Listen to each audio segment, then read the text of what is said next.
We're going to pick up in the chapter Minas Tirith, which is the first chapter of Return of the King. Page 753.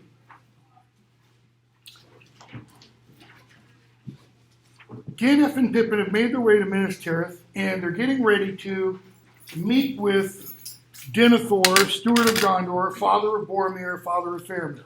Okay? And bottom of that page, Gandalf is warning Pippin, be careful of what you say. All right? Says this is no time for hobbit pertness. Theoden's a kindly old man. Denethor is of another sort, proud and subtle, a man of far greater lineage and power, though he's not called a king. He says he's going to speak to you. He's going to ask you about Boromir because, you know some about Boromir. He loved him greatly, too much perhaps, and the more so because they were unlike. Okay? First of all, how can you love a child too much? I've got 4 kids. I'm sure my 2 middle kids, who call themselves the unloved middle children, would probably say, well, it's because you love Seraphim or you love Catherine more than you love. It's not what he means. How can you love a child too much? How can you love a person too much? You could be overbearing. Take that a little bit more. You can spoil the kid. Okay, you could spoil him. Was Boromir spoiled from what we saw? Did he get everything handed to him? No, he didn't. He probably beat up a lot of people and fought for it. Okay? How else? Controlling. Yeah. Keep going, though. I mean, that's kind of the overbearing. You put him on a pedestal. Bingo. You look at that child and you think, there are all my hopes and dreams. Parents often, if we're not self-reflective enough, we often try to relive our lives through our children. I would argue, I could be totally wrong here, don't mean to offend, well, I kind of do, but don't really mean to offend anybody. But it's like when wives, mothers, future wives, mothers, brides, mothers, get involved or overly involved in a wedding ceremony. There's a whole mythology about that. Why? Well, if we take, what Aragorn says, and Gandalf says and such, all myths have what? They have some kind of basis in reality. So what's the mythology? What do some moms tend to do with their daughters' weddings? Wear white to Okay. Maybe not the daughter, I was thinking the son. I'm sorry. Okay, possibly. It's early. Yeah, I understand it's early. What else? Have you never heard any of these stories? They want to pick the dress. They want to pick the dress. They want to pick the flowers. They want to pick the location. They want to dictate everything as if I'm the one getting married. Rather than, no, honey, you do what you want. Oh, but I don't really like that. Maybe you should. Nitpick. Okay? That's how you can love a child too much. At that point, what should the child say? Mom, F off, go away for a moment, So, no, I'm not going to go there. Almost walked away from our wedding because of, wasn't my mother-in-law, thankfully. It was a cousin. Put a little mustache on her and, just, she was crazy. Anyways, so he said, don't tell him more than you need. He's kind of like Ixnay on the Oromir Bay say, just don't say anything more than you need. And don't mention Aragorn. Notice he doesn't say Strider. Why not? What is wrong with Strider? He said, don't mention Aragorn. Why not? What's wrong with Strider? What has Pippin not heard? That he's a king. Yeah, really much of anything, to be honest. I mean, he's going to come here, right? He'll be arriving soon, won't he? Maybe. But likely in some way that no one expects. At least he should be unheralded by us. What is a herald do? Herald? Sounds like when the soldiers are coming, or like when the king is coming. Announces the coming. We don't have heralds today. They did for the queens funeral and stuff. Pretty cool that, that idea of pageantry is still there. He's saying, we're not going to announce his coming. And he stops before they get to the big, tall metal doors beyond which Denethor is. And he kind of stops them. And I kind of think, if I were filming this, I'd almost have Gandalf lean down, maybe get on his knees, put Pippin's hands in his face, and say, listen to me. It is scarcely wise when bringing the news of the death of his heir to a mighty lord to speak overmuch of the coming of one who will, if he comes, claim the kingship.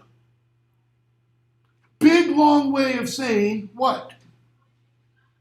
Don't tell Denethor that the future king is returning. Right? You got that clear? Kingship? Well, golly gee, Mr. Gandalf, I never. If you have walked all these days with closed ears and mind asleep, wake up. Now, to be fair to Pippin, what has he not seen of Aragorn? Did he see Aragorn in the fields of Rohan the way Legolas and Gimli did? When he announced his real name to the writer? No, he didn't. He hasn't seen Aragorn in a kingly fashion yet. Okay? So, they go in and they start talking with Denethor. And I'm going to skip a bunch. Denethor shows them Boromir's horn. He says, I've received this. Do you recognize this? And he says, yeah, that's the very horn that Boromir used to wear. Denethor, yep, and I bore it in my day, and my father in his day. It's like the symbol of stewardship. Okay? And he says, I heard it blowing 13 days ago. Now it's broken. It'll whine no more. What say you to that?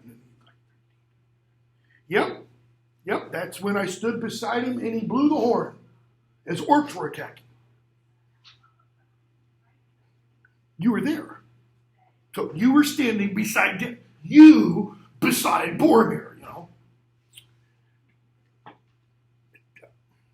Tell me more. Why did no help come? How did you escape? I mean, was it because you're so small the orcs couldn't hit you? What gives? Pippin flushed and forgot his fear. What does that mean, he flushed? Was he ashamed? Blood rises to his face. Why? He got roused. He got roused. He's excited. Okay. Why? He's remembering these things, but, he's put on the spot. Find yourself in a situation where you get really put on the spot. And what tends to happen?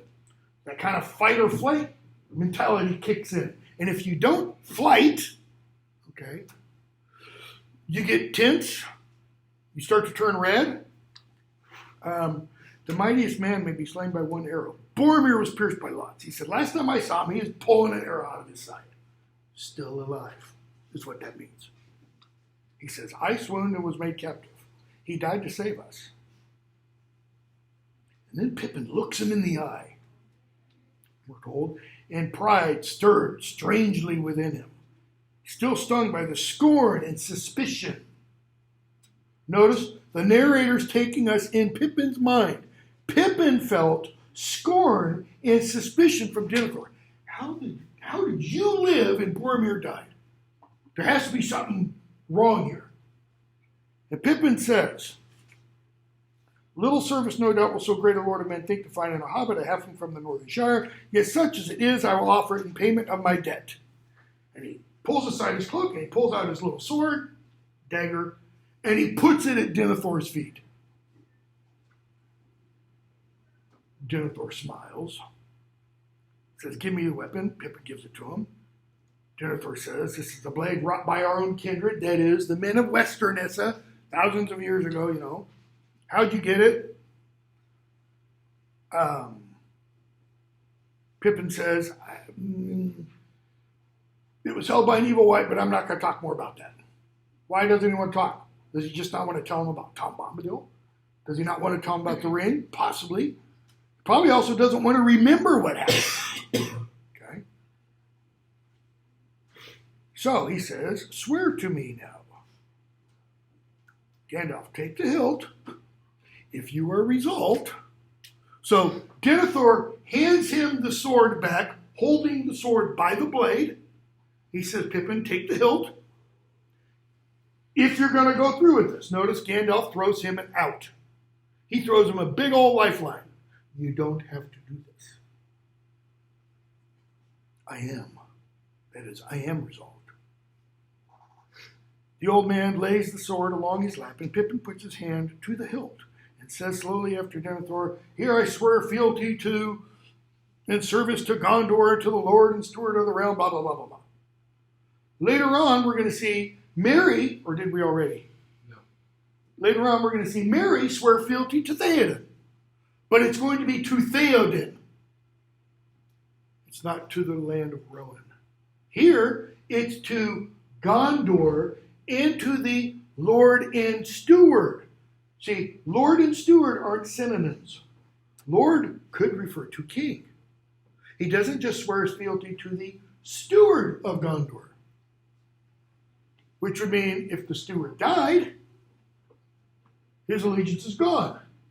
And if there weren't any future steward, okay? It's not going to be the case. Read the appendices. Merry and Pippin stay knights, so to speak, of Rohan and Gondor until their deaths.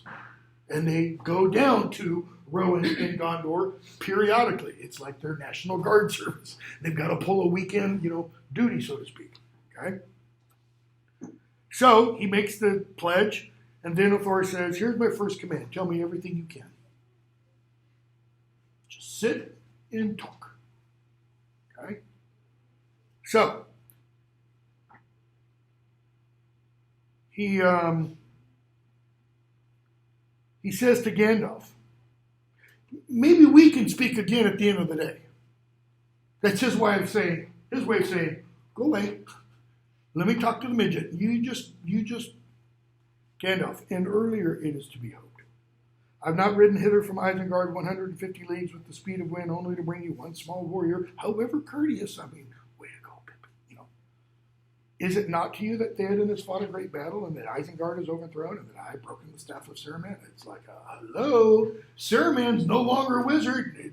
Isn't that mean anything to you? He goes, no, I already know. How does he already know? There is no telegraph. There's no Morse code. There's no texting. How has he received word? We're going to find out in the chapter of the Pyre of Denethor. Okay? He has a palantir. So, he says, I already know a lot of this. And Pippin, we get this description, looks at Gandalf and Denethor, and they're staring at each other. Okay? Denethor looked indeed much more like a great wizard than Gandalf did. More kingly, beautiful, powerful, and older. Yet by sense other than sight, Pippin perceived that Gandalf had the greater power, the deeper wisdom, and a majesty that was veiled. And he was older, far older. And then he wonders, how much older? And then he wonders, what is Gandalf? Not who, what?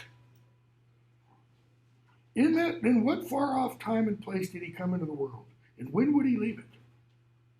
And then he stops thinking about that, and he keeps looking at Denethor and Gandalf, and they're staring at each other. And finally, Denethor averts his gaze.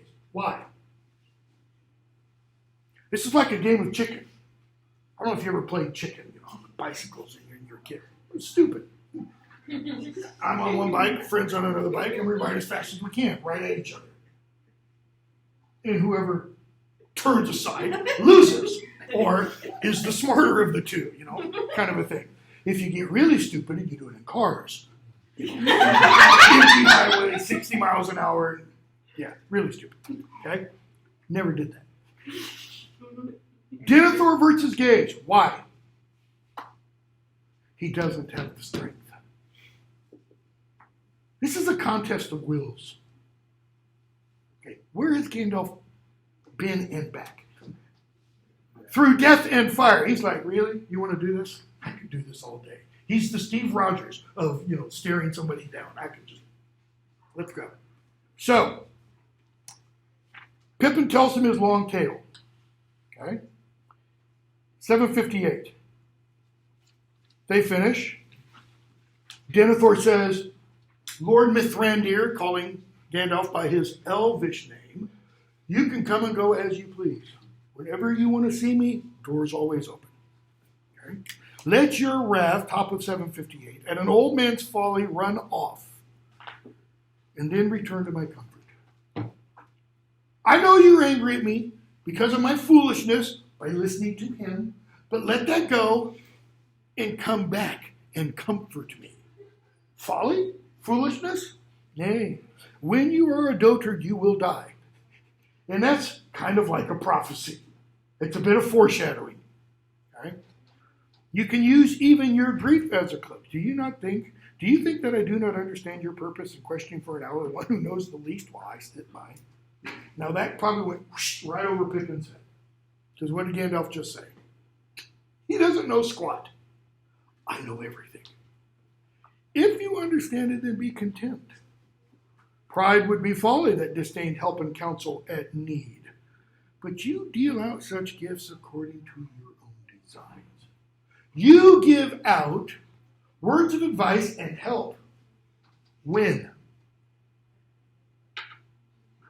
Only when it furthers your purposes, not mine. Yet the Lord of Gondor is not to be made the tool of other men's purposes, however worthy. I never made this connection before. What does he mean? Not to be made the tool of other men's services. We're going to hear Eowyn in a few minutes in a little conversation she has with Aragorn. Refer to something, and I think the two are related. What she is talking about and what he is talking about here are similar. If you're a tool of other people's purposes, then you kind of act how for those purposes? Are you in control of them? No. You're aiding them. You're helping them. What's another word for aid or help? You're serving those purposes. What Denethor is telling us is, I don't serve other people's purposes. Kind of like when Eomer asked, whom do you serve? Who's your Lord? And Aragorn says, I serve no man. Why? Because there's no one who's above me. No man who's above me. I have no Lord per se. Denethor is saying the same thing. Why?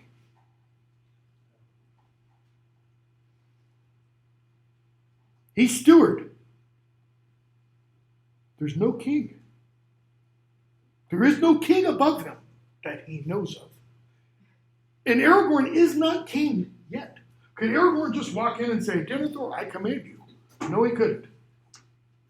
Prince Charles, 2 weeks ago, could not have walked into Parliament, and said something, uttered something, given a command per se. Why? Because he was Prince Charles. He wasn't King Charles III. He didn't have the authority. So, into him, to whom? Notice now he's speaking to himself, speaking about himself in the third person. Very royal, a very royal thing to do. To him there is no purpose higher in the world as it now stands than the good of Gondor, and the rule of Gondor, my lord, is mine and no other man's, unless the king should come again. So, the good of Gondor is my number one purpose, and my number two purpose is I'm the ruler of Gondor, unless the king comes again. Why does he throw out that unless the king come again? It's like legal language thrown into a contract. It's just there to make sure that you all know it's there. It's like when you see a movie, read a book, some novels, usually a movie, and it'll say, Something either at the beginning or the end, usually at the end. Something like, all persons herein are fictitious and everything that happens here is real, is fiction. Any similarity to anybody living or dead is not real or not true, etc., etc. Okay? That's what he's doing. But Gandalf picks up on that phrase. Unless the king should come again, well, my lord steward, it is your task to keep some kingdom still against that event. You're the steward. You need to make sure that something of Gondor remains, so that if a king should return, the king has a kingdom to return to. And you'll have all the help I can give you. But I will say this, that is, but let me add one final point.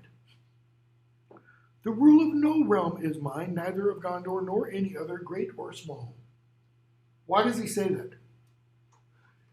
Because Denethor is implying what about Gandalf? You want rule. You want power. Where have we heard that before? Saruman said the same thing. He said, oh yeah, once you have the 5 staffs of the wizards and the keys of Orthanc, and so he says, I don't want rule. I don't want power. Pippin, what will you do to him if Sauron doesn't win? Gandalf, me? Nothing. I don't want mastery. When are people going to get it into their heads? I don't want to rule, kind of thing. But, big but coming, all worthy things that are in peril as the world now stands, those are my care. That is, they're not my rule, but I care for them. I tend to them. I work for their good. What does that include? All the worthy things that he's just mentioned. All worthy things that are in peril as the world now stands. Those are my care, my concern. Let's say this whole map is Middle Earth, or this whole whiteboard right here is Middle Earth.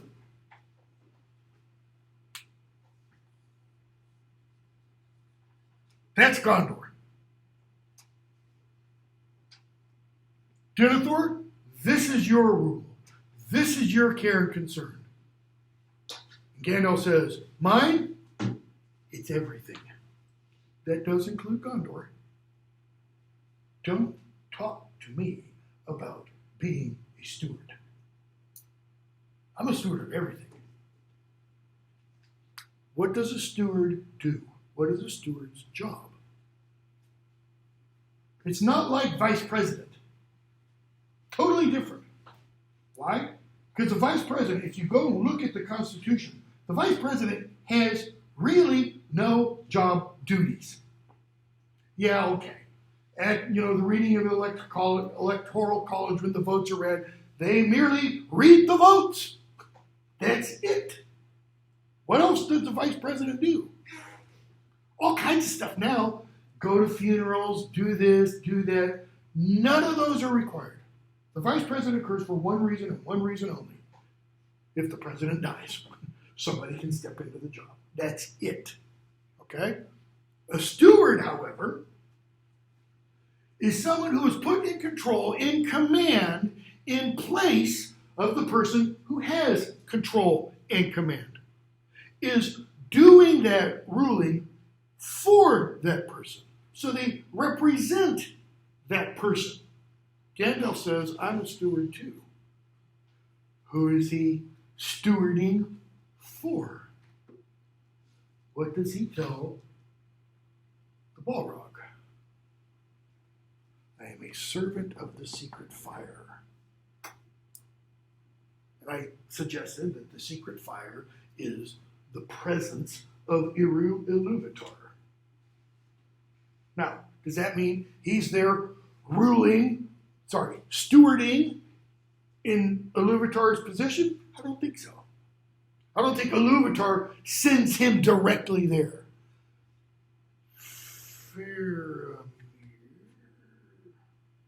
Faramir already told us when he talks with, we don't have time for this, when he talks with Frodo and Sam about Gandalf, he mentions a speech with Gandalf, and how Gandalf said that he was called a Loren in the west of my youth. That is, back with the gods in Valinor. He's a steward because the gods sent him. Guess what? He's not the only steward of Middle-earth. That's what the wizards are. Saruman's gone bad. He's no longer a steward. There are still 3 others, right? So, he says, I will not wholly fail of my task. Wholly, entirely, completely. Though Gondor should perish, if anything passes through this night that can still grow fair or bear fruit and flower again in days to come. This night means this situation. It doesn't mean this literal night. This darkness that we're now under. Okay? So what's he saying? If tomorrow, metaphorically, meaning next week, next month, next year, if there is something good, if there is something that bears fruit, if there is something good that lives, though everything else is destroyed, it's almost like he's saying, if there's one little flower that lives, I will have partially succeeded.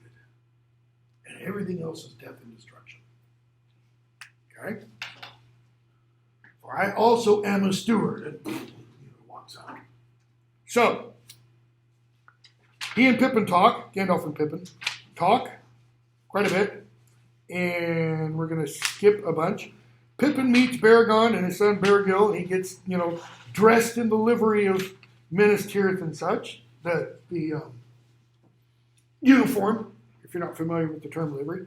Chapter 2, Passing of the Grey Company. So, Chapter 1, Gandalf and Pippin. Chapter 2, Passing of the Grey Company. The Grey Company are the riders of the north, the Dunedain, Aragorn's people. Okay.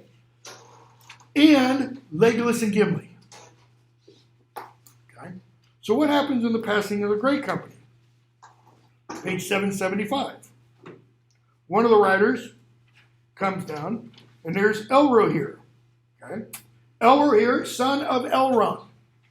And he says, I bring to you word from my father, the days are short. If thou art in haste, remember the paths of the dead.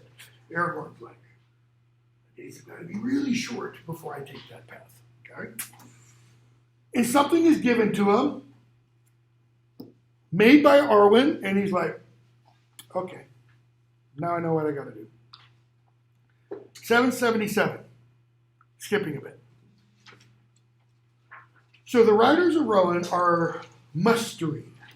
They're getting all their arms and armament. They're getting all their food and supplies ready because they're going to ride down towards Gondor. That's where the next big battle is going to be, and they already know that. Gondor hasn't signaled for help yet, but they know it's coming. Okay? 777. Merry swears allegiance, fealty, if you want, to Theoden. He offers his sword. May I lay the sword of Meriadoc of the Shire on your lap.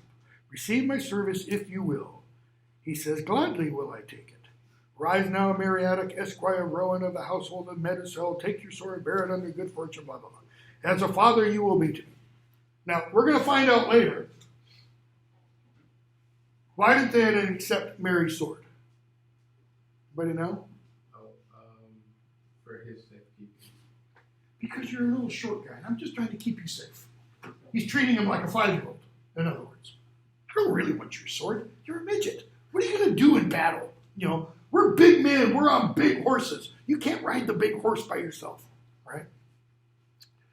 So, 778, 79. Aragorn tells the others that he's going to take the paths of the dead. And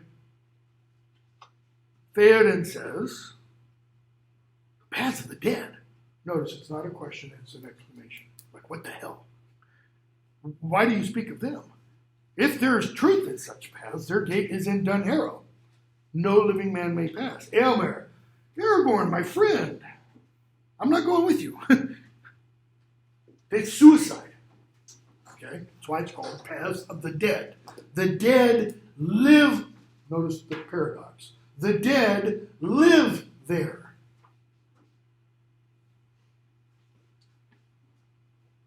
If you seek paths of the dead, our parting is come. Aragorn, I got it. That's the way I'm going. All right. Theoden says, you will do as you will, my lord Aragorn. Your doom may be to, but not me. So, Eomer, Theoden, the riders, they're going to go one direction. Their path will be with Aragorn, Legolas, and Gimli, and the riders of the north for a while, till they get to Dunharrow, and then the riders of Rohan will go one direction, and Legolas and his followers will go through this cliff/tunnel. I mean, it's like a giant fissure in the mountain, but it's also kind of a tunnel. Okay?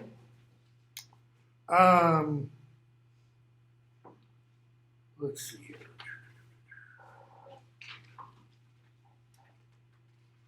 (780) Aragorn reveals to Gimli and Legolas that he revealed himself to Sauron in the Palantir.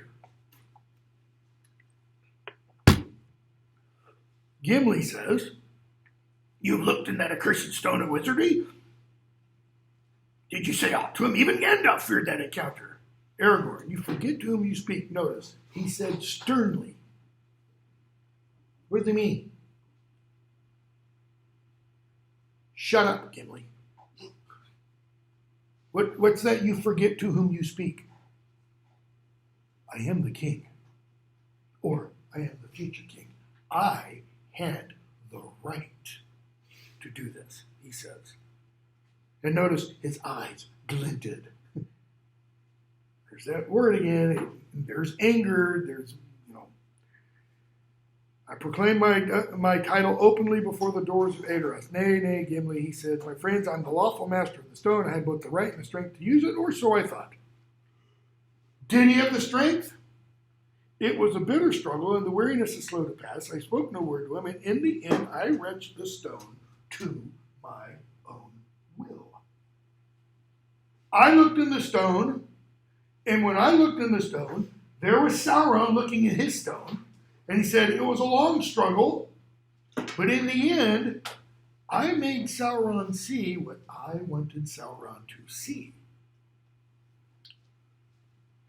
That alone he will find to endure. And he beheld me. Yes, Gimli, he saw me. But he didn't see me how you see me. How did Sauron see Aragorn? Like a threat. True. How else? I mean, literally. How did he see him? King. Charles is called King Charles III now. He hasn't been crowned. The coronation ceremony will come up. I read one thing that said in about a year. Why so long? Because it's going to take that long to prepare. I mean, this will be something that hasn't been seen in nearly 100 years. I mean, Queen Elizabeth was crowned, but this will be different because it's a king. Okay? Sauron, saw Aragorn as Aragorn wanted Sauron to see him. Heir of Isildur, Elendil's son. Elisar, Elfstone, the whole 9 yards. I mean, orb and scepter and crown and the ermine cloak and sword. Remember this? Missing that little ring. Why did he do it? He wanted Sauron to know that he was alive.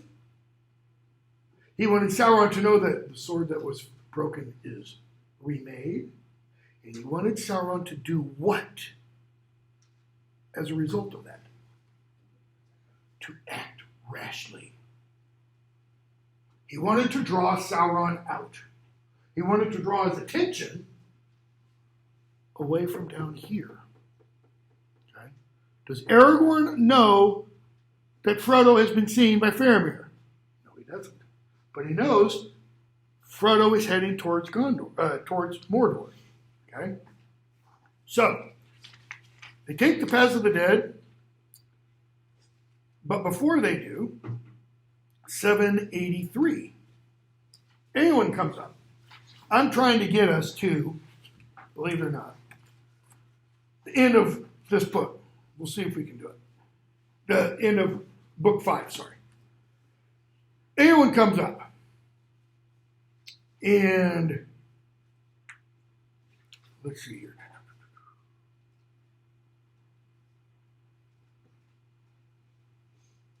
She says, thank you for coming out of your way to bring tidings to Eowyn and to speak with her in her exile. She makes it sound like Aragorn made this trip just to talk to her. Okay? And he says, no man would count such a journey wasted. Well, that's a bit of flattery. And yet, lady, I could not have come hither if it were not that the road which I must take leads me to Dunharrow. Sorry, I didn't come here just to see you. You just happened to be on the way. And she's like, there is no road that leads out of Dunharrow, so why are you going there? She knows the stories. She knows the legends. He says, I have to take the paths of the dead. Middle of 783. Is it then your errand to seek death? Are you going out to die? That is all you will find on that road. They do not suffer the living to pass. They may suffer me. Notice, he doesn't tell Theoden, and he doesn't tell Eowyn, well, because of who I am, they have to let me pass. Or break their oath again. Okay? She says, this is madness. There are men of renown and prowess whom you should not take into the shadows, but should lead to war where men are needed. Men of renown, famous men, famous warriors. Okay? I beg you to remain, ride with my brother. Then all our hearts will be gladdened, and our hope be the brighter. Our hearts will be gladdened. She doesn't mean we'll be full of happiness and joy.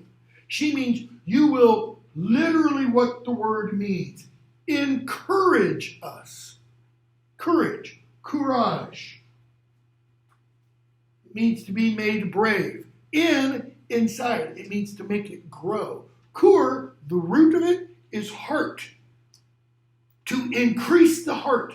To increase the spirit. Kind of like what happens to the Grinch, at the end of How the Grinch Stole Christmas. His heart grew 10 times the size that day. He was encouraged. This is going to be really important when we get to Harry Potter. Because we're going to find in one of the books, we're going to be told that Hogwarts becomes disheartened, broken-hearted. And we'll find out why when we get there. It's not madness, Aragorn says. I go on a path appointed. This, Frodo and Sam talked about how our path is laid. They get to Tirith Ungol, and Frodo says, this is how our path is. We can't turn aside.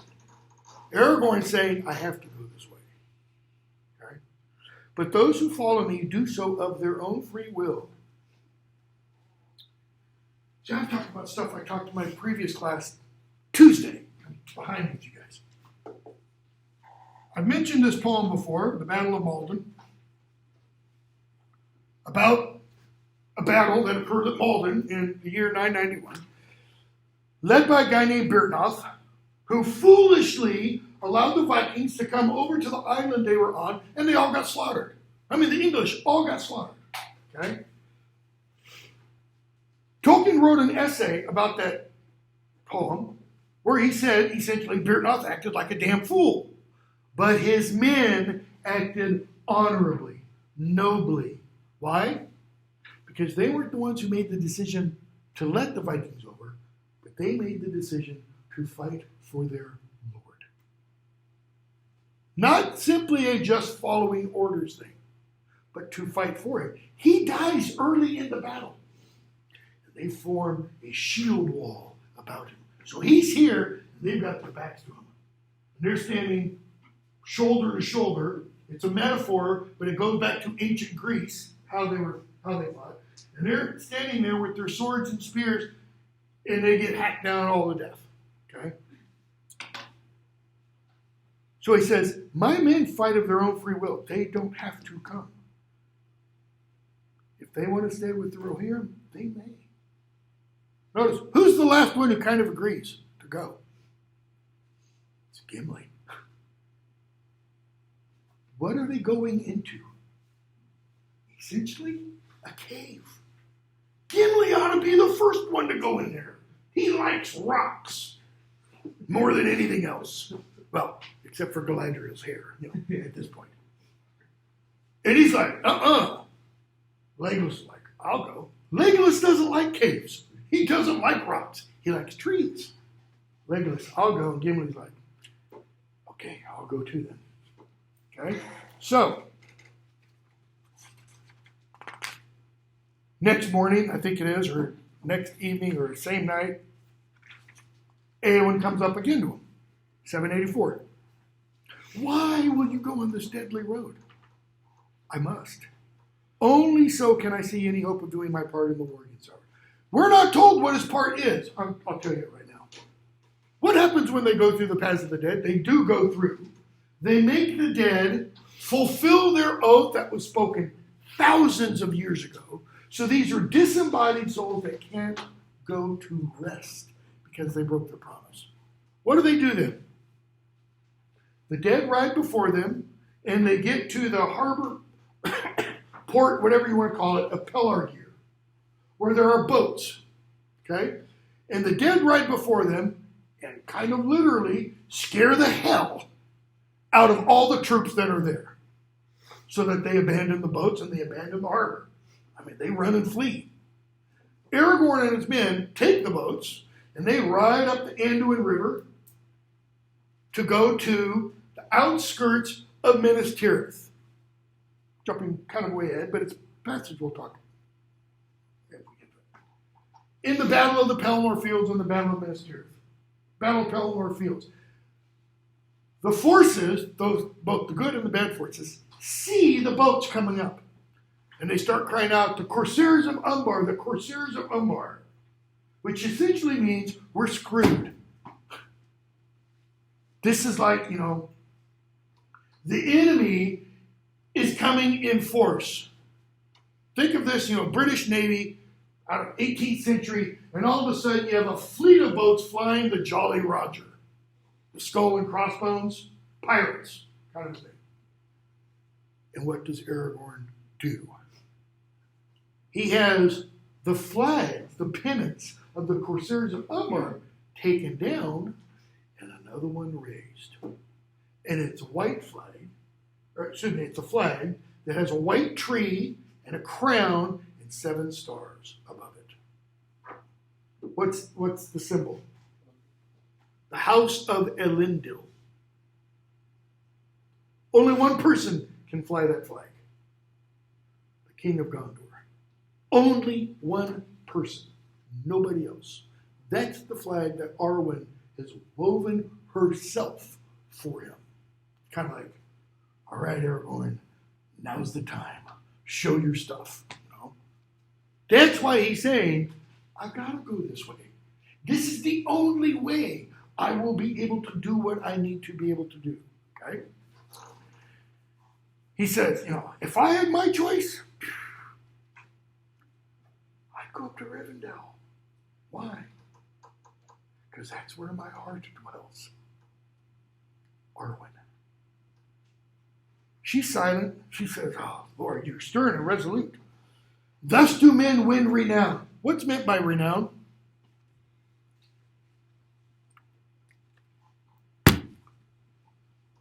Give me a synonym.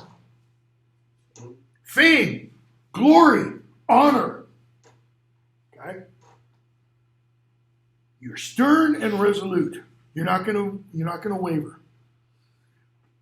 If you must go, let me ride in your following. Let me come with you. I am weary of skulking in the hills, wish to face peril and battle. Your duty is with your people. She's like, if I hear another man talk to me about my duty, somebody's going to get castrated.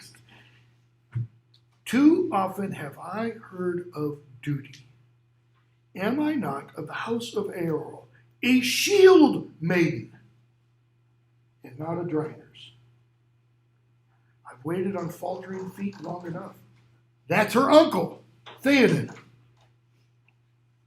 Since they falter no longer, since he is of sound mind and body now, she says, may I not now spend my life as I will? What does she mean by spend?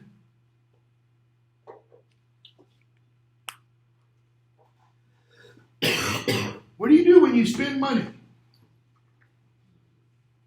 Like, you lose it, right? I mean, there's an economic activity involved, right? So if I pulled the 20 out of my wallet and I said to Sakara when she comes back, I'll give you $20 for that iPad. Thanks. You know? I'd be a very smart capitalist and she would be a very not smart capitalist, okay? You lose it. You give it in exchange for something else. Okay? You expend it.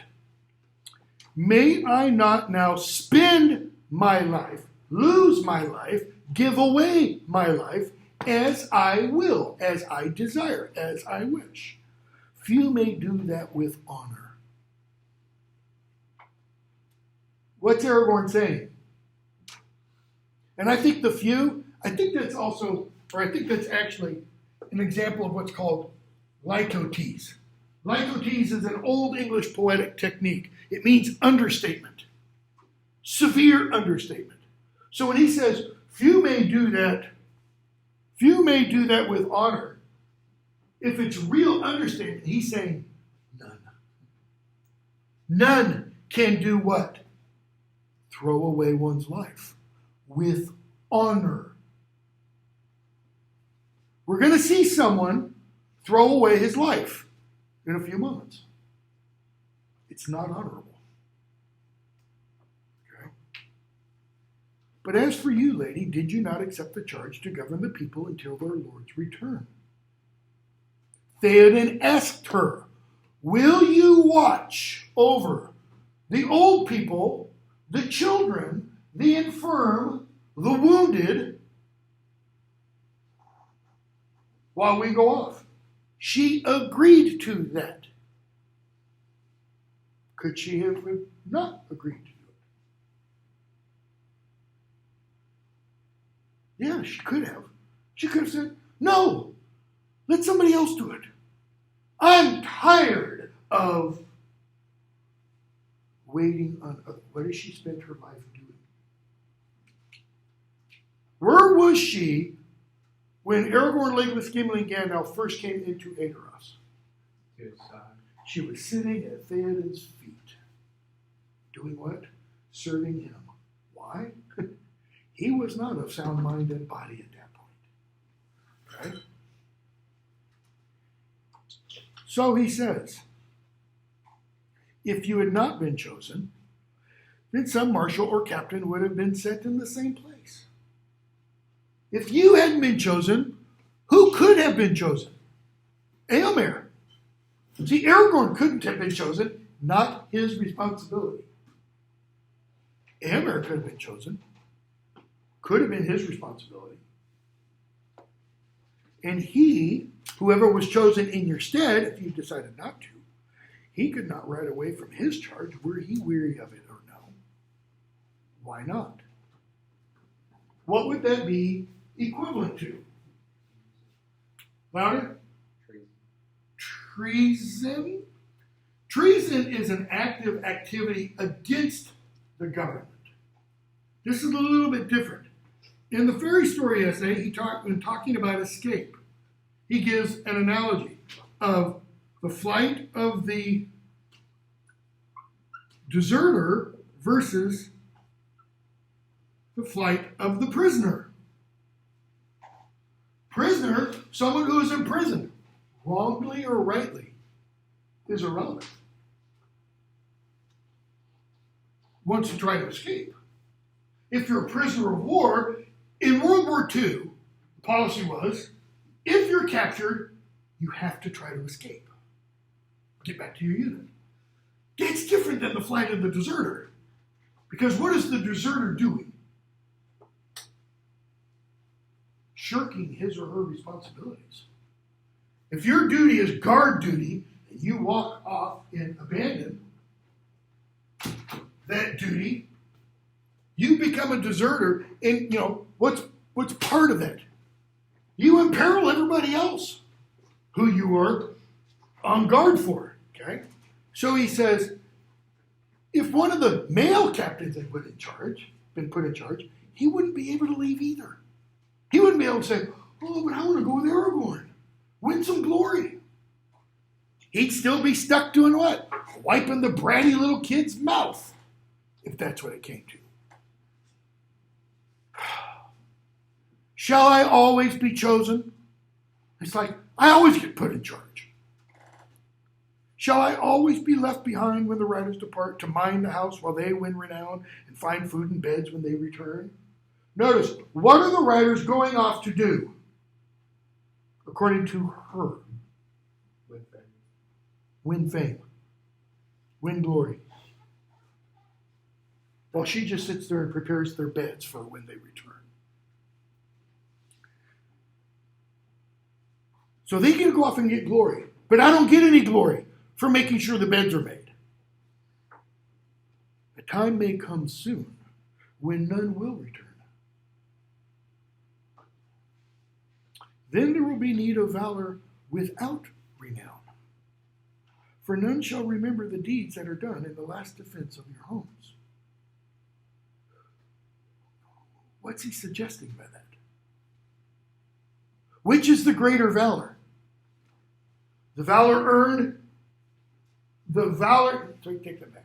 The valor performed, the bravery, the courage performed that earns glory and fame, television interviews, ticker tape parades, all that kind of stuff. Or the valor performed that nobody knows about and nobody hears about. And yet it is still performed. Aragorn is saying, this is the more valorous act. Because this one's tainted by what? Personal desire for fame, for glory. Fame and glory are mere means of doing what? Stroking one's ego.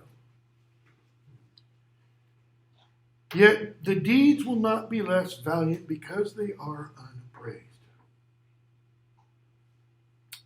All your words are but to say. In other words, Aragorn talks, and what does she hear? Like in the Charlie Brown cartoons. You are a woman and your part is in the house. Is that all his words are but to say? But when the men have died in battle and honor, you have lived to be burned in the house.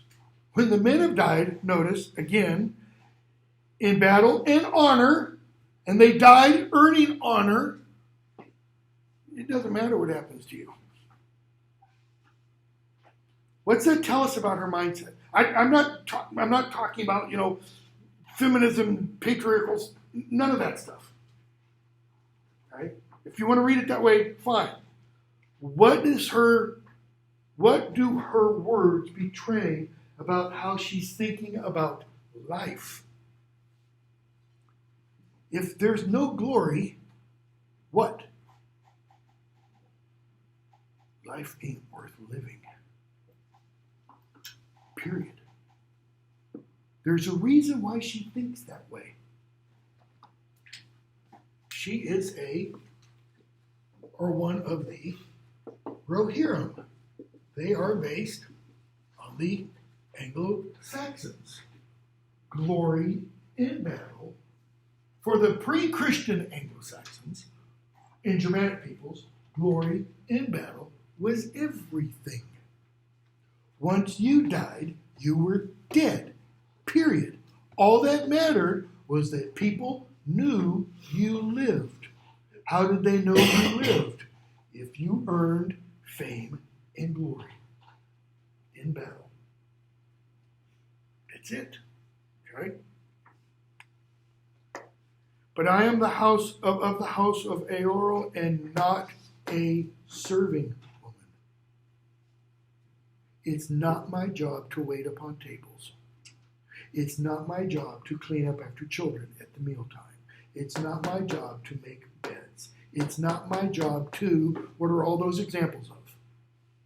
Serving somebody else. So if it's not her job to serve, then what? I can ride and wield blade. I do not fear pain or death. Aragorn plays the role of counselor. Well then, what do you fear, lady? We're getting at an interesting point here. A cage. To stay behind bars until use and old age accept them. What's the cage? It's not a literal cage. It's not the cage that Maya Angelou necessarily sings about in I Know Why the Caged Bird Sings. It's similar. What's the cage? The common expectations. I mean, yes, she does suggest, to stay behind bars until use and old age, accept them, that is, accept the bars, and all chance of doing great deeds is gone beyond recall or desire. She doesn't want to waste her youth and wake up one morning and finds out she's an old woman and she can't do anything to earn glory. Notice, chance of doing great deeds. You counseled me not to adventure on the road that I chose because it's perilous. Well, she says, so one may say to another, I don't bid you to flee from peril. Don't run away from it. Ride to battle with your sword. Where your sword may win two things. Okay? Which one does she put first? Renown. Yeah. Oh yeah, and victory. Because he can win renown without winning victory. And you can win victory without getting glory. All depends on how you win. She emphasizes glory. She wants glory. Okay?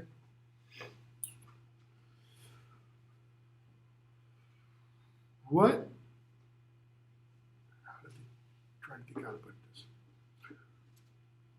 Where does she say, suggest, imply, glory may not be found? Let me ask it the other way. Where may glory be found? Seemingly the only place. Where may it not be found then? Or, let's not even go that far. At home. Glory may not be found in what actions? Everyday actions.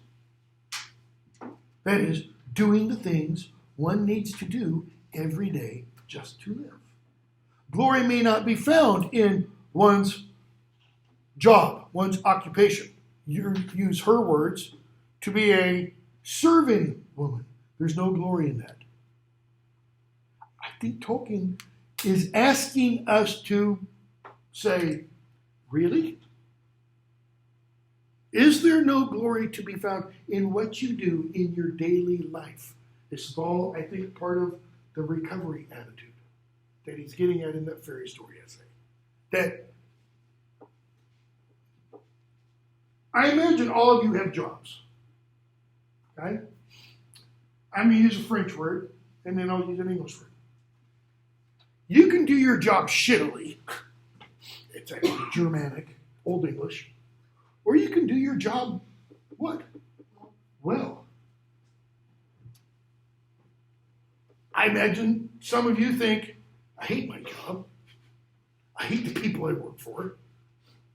It's demeaning, whatever it is. Therefore, I don't give a rat's how I do it. I just do it. Why? So I can get paid. Okay? And I imagine some of you think, whatever that job is, you want to do it to the best of your ability. Why? Maybe because you might get a reward, you might get an award, you might get a raise, that kind of thing.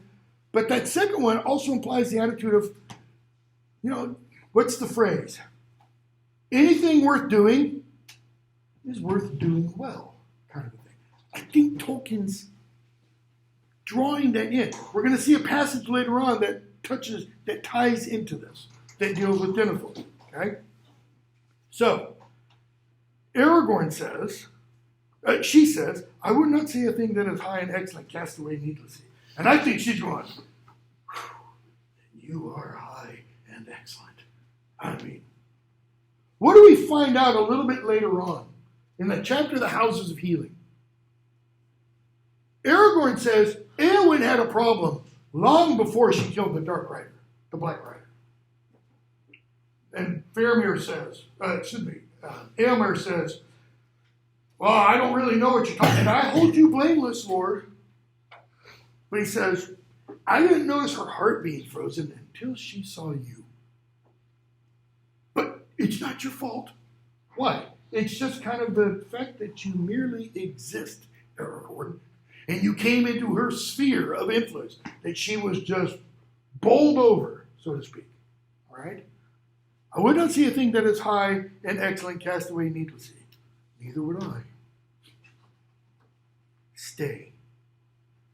You don't have any errand to the south. Looking ahead, jumping ahead, true or false. Depending upon how far you've read, hopefully you finished, what would happen in the course of the novel, in the plotting, if Eowyn had taken Aragorn's advice and stayed? Or what would not have happened? Let me put it that way. No, hold on to that thought. So Aragorn and all of them, they go through the paths of the dead. They call out the dead. Aragorn holds them to their charge. Okay. We get the muster of Rowan. Merry wants to go with Theoden. Theoden says, I only accepted your sword to keep you safe. I'm running off into danger in battle. No. You stay behind with the women and children. Okay? 804 is where Theoden says that. And right in the middle of the page, a rider rides up to Merry because he sees Merry is downcast, kicking the ground, probably swearing under his breath, Where will wants not, a way opens, so we say. And so I have found myself. Merry looks up, sees it's the young rider he saw earlier in the morning. You wish to go whither the Lord of the Mark goes? I do. Go with me. Here, you can ride under my cloak. Such goodwill should not be denied. Thank you, but I don't know your name. Really? Do you not? Call me Durnhelm. Durnhelm comes from the Old English word Dirne, which means secret, hidden, and helm, which means protector. A helmet is a head protector. Helm is just protector. Where did they fight a great battle before they went to Isengard? The Battle of Helm's Deep. That was named after Helm the Hammer something or other. Okay? Hammerhand or something like that. Helm was the protector of the people. So, chapter 4, we get the Siege of Gondor. Okay? Faramir comes in, page 812. Bottom of 811, 812. Faramir on 811 sees Pippin and goes, this is really weird. Just saw two of those a few days ago. Gandalf's, when? Where? Tells them that they were going up to Tirith Ungol, and Gandalf's like, what? When? He says, morning, 2 days ago. Gandalf starts walking back and forth. He's thinking. Okay. And all during the time that Faramir, is in his father's presence, he's talking with Gandalf. Until finally, page 812, he kind of turns and looks at Denethor and says, the rest of my company I sent south to strengthen the garrison at the forge of Osgiliath. I hope I have not done ill, looking at his father. Everything unto that point He's talking to Gandalf. Ill? Why do you ask? The men were under your command. Or do you ask for my judgment on all these? Well, why does he ask? What is Denethor in terms of chain of command to Faramir? Commander-in-chief. So Faramir's just saying, I hope that was wise. Or do you ask for my judgment on all your deeds? What's the all your deeds? Insinuating. You had 2 halflings. You let them go. Your bearing is lowly in my presence, yet it is long now since you turned from your own way at my counsel. You act humble around me, but you haven't listened to me for a long time. Okay? And he talks about how he keeps looking at Gandalf. He has long had your heart in his keeping. In other words, you look to Gandalf more than you look to me. My son, bottom of 8:12, your father is old, but not yet dotard. That is, I don't have Alzheimer's. I'm still with it. I can see and hear, as was my wont, a little of what you have half said or left unsaid is now hidden from me. Alas for Boromir. Why? Because he now understands what the riddle was. Isildur's bane. He doesn't know, well, yes he does. He knows it's Sauron's ring. Faramir, if what I've done displeases you, I wish I'd known your counsel before the burden of so weighty a judgment was thrust on me. Would it have availed to change your judgment? No. To get down to brass tacks, what are they really saying?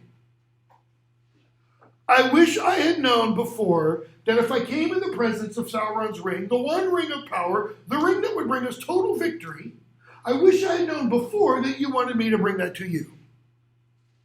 That's what Faramir means. Okay? How does Denethor reply? Would it have made any difference? If you had known that, would you have done any differently? From what we know of Faramir, would he have acted any differently? I think the answer is no. Why? Because of what he says about the ring. I would not use this thing if I could gain victory thus with the power of the Dark Lord. Okay? He says, whatever your desire is to appear lordly and generous as a king of old, gracious, gentle. You always want to look, to appear lordly, generous, like one of the old kings, gracious, gentle. What's he saying? Okay. To seem, condition contrary to fact. You aren't that way, Faramir. He's suggesting Faramir is duplicitous, is conniving.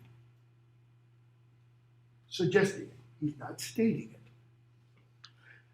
That may well befit one of high race if he sits in power and peace. That is, you can go ahead and act like that. If you have power and if we weren't in the middle of a war. But in desperate hours, gentleness may be repaid with death. What do you mean by desperate hours?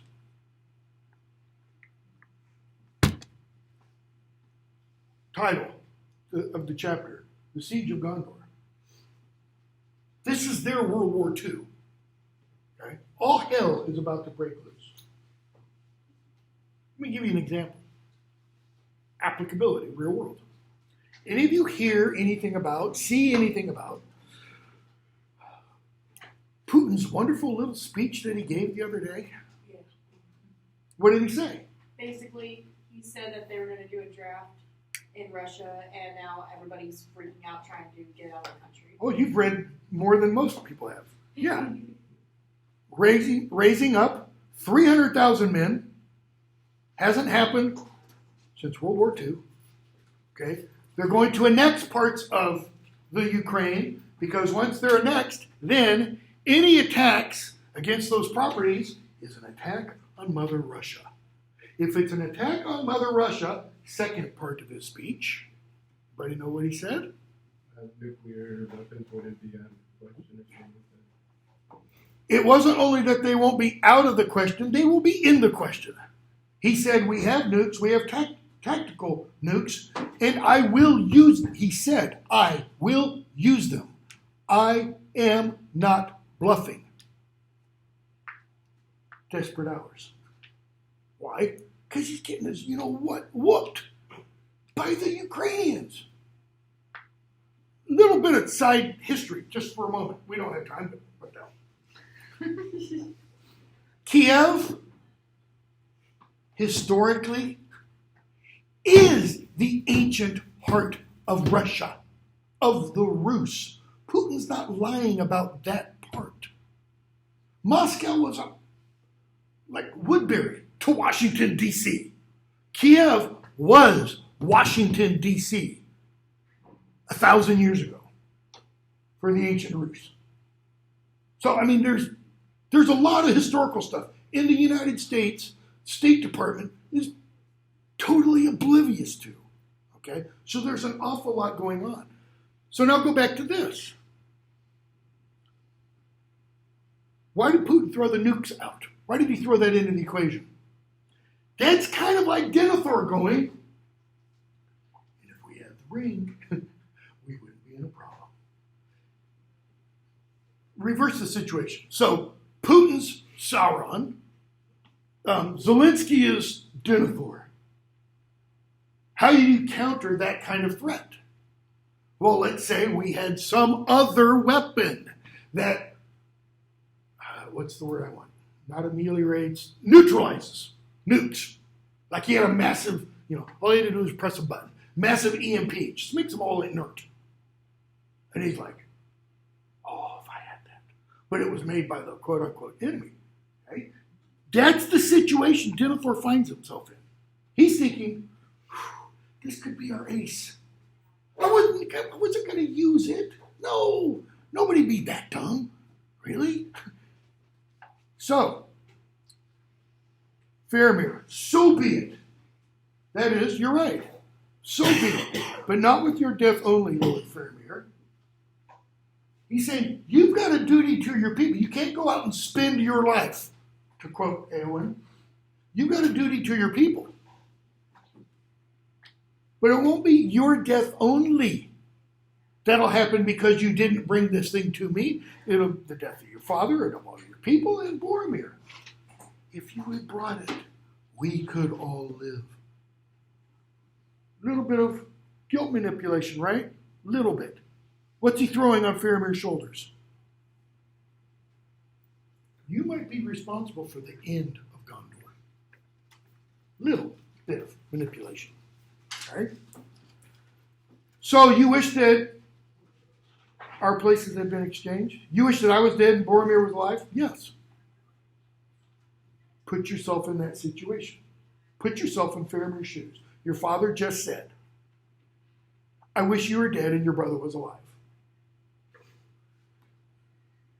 How does that affect your mentality going forward? It's a nice way of putting it. It messes you up really bad. It kind of tells you to blank the world. You gotta go off and die. Boromir was loyal to me, and he goes on, and he and Gandalf then start talking about the ring, and what did Gandalf say? Boromir wouldn't have brought it to you. Boromir would have claimed it for himself. And Denethor says, oh, you're only saying that because he wasn't bound to you. You hadn't charmed him in some way. Well, so what would you, Denethor? What would you do? He says, I would hide it. And only at the last need. I don't trust myself with it. And Gandalf says, I don't trust myself with it. That's why we did with it what we... Does Denethor think he's more powerful than Elrond? More powerful than Galadriel? More powerful than Saruman? Kind of. He's got a pretty high view of himself. Okay? So, Gandalf, Pippin leave. They come back later, page 816. Faramir is there again. And Faramir says, I'll go off and fight. Denethor says, we cannot give up the Pelennor fields. Bottom of 816. Faramir, I do not oppose your will, sire. Since you are robbed of Boromir, I will go and do what I can in his stead if you command it. If you want me to go and pretend to be Boromir, I will. I do. I go. Or you go. Farewell. If I should return, think better of me. If I don't die, think more highly of me. That depends on the manner of your return. What's he talking about? He's not talking about if you return dead. He's not talking about if you return wounded. What's the only other way to return? Fleeing. Ancient Spartan women, supposedly, said to their husbands before they went off to battle, return with your shield. How's that rest go? Or on it. Why on it? Dead. With your shield means victorious. Come back victorious, defeating the enemy, or don't come back alive. Tough women, right?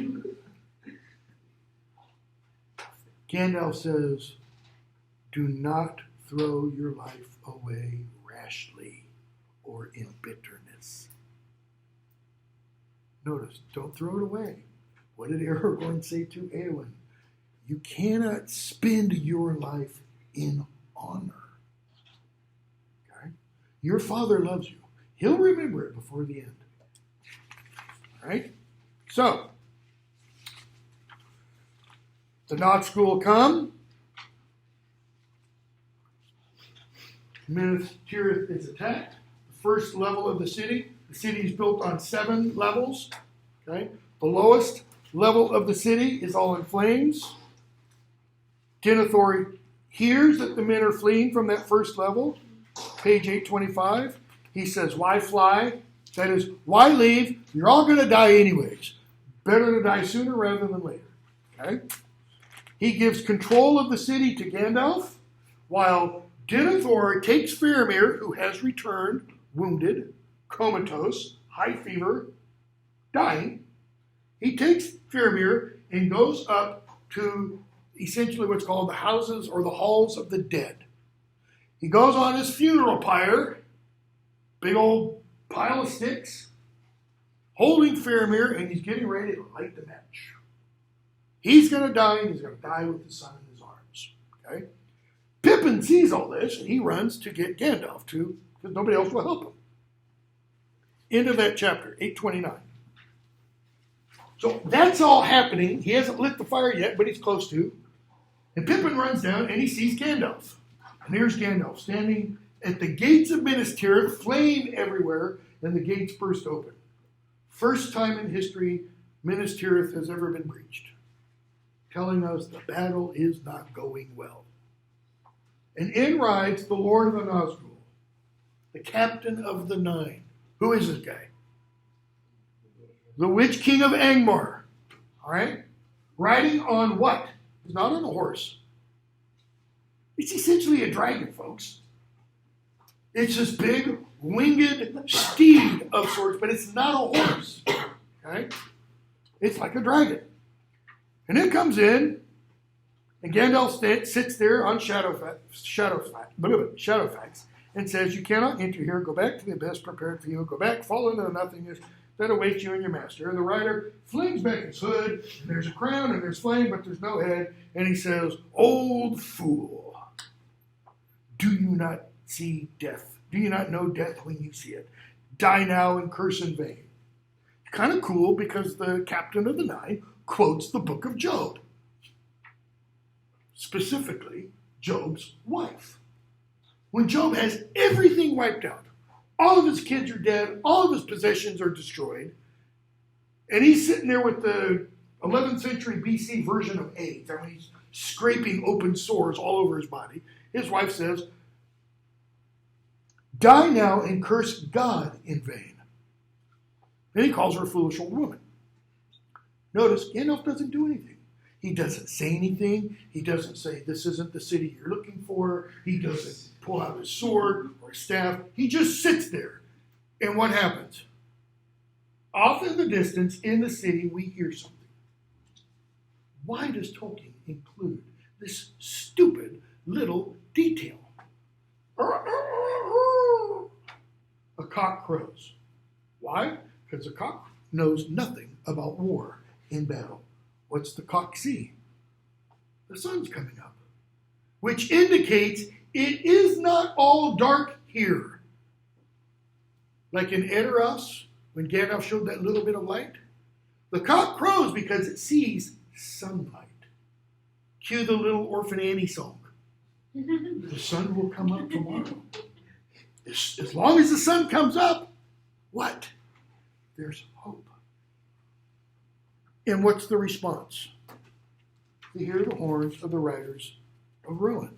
So we're going to skip the chapter, the Ride of the Rohirrim, and go straight to chapter 6, the Battle of Pelennor Fields. Okay?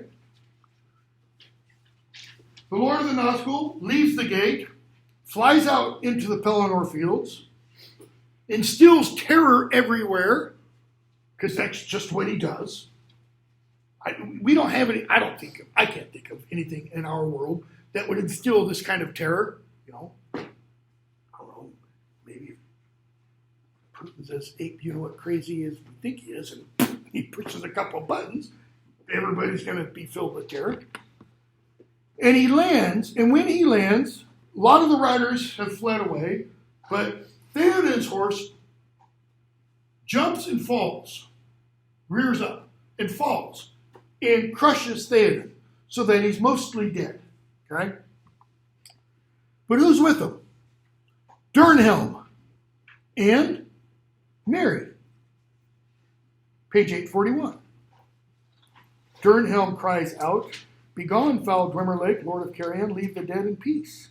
Come not between the Nazgul and his prey." The Nazgul is the flying dragon thing that is getting ready to eat Snowmane, the horse, and Theoden. Okay?